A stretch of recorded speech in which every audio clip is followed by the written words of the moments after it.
Magandang gabi po, Luzon, Visayas at Mindanao.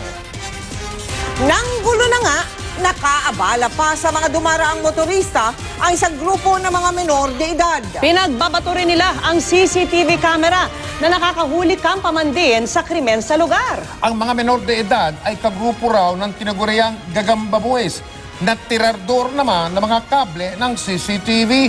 Nakatutok si Cesar Apolinario. Eksklusibo.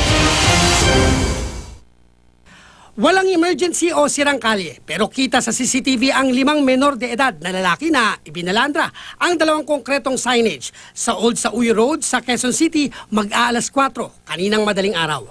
Nalagay tuloy sa alanganin ang buhay ng mga motoristang bumabiyahe sa lugar. Pero habang tinatanggal ng mga tanod ang harang, CCTV camera naman ang pinagdiskitahan ng mga sospek. Ilang ulit nilang binato ang CCTV sa isang kalye kung saan daw madalas makahulikam ng mga snatcher ng cellphone.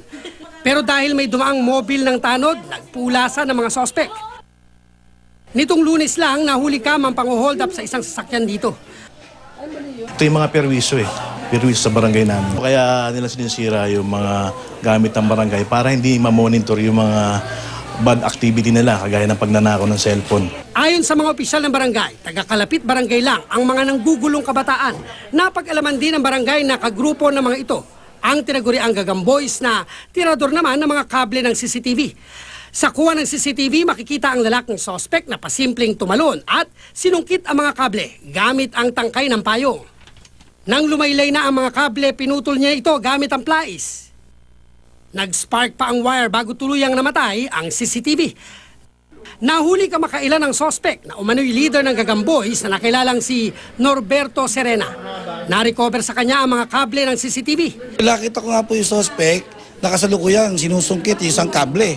Then eventually, napag-alaman ko, kable pala na CCTV ng barangay yun. Pero agad ko siyang hinuli. Pag kami nawala, nagagas ang barangay ng almost 5,000 per rolyo. So shutdown na yung madalas magkaroon ng insidenteng pagnanakaw. Yun ang hindi namin mamonitor. Tumanggi magbigay ng pahayag si Serena na kinasuhan na ng theft. Pinaghahanap pa ng mga otoridad ang kanyang mga kasabwat. Cesar Apolinario, nakatutok 24 oras.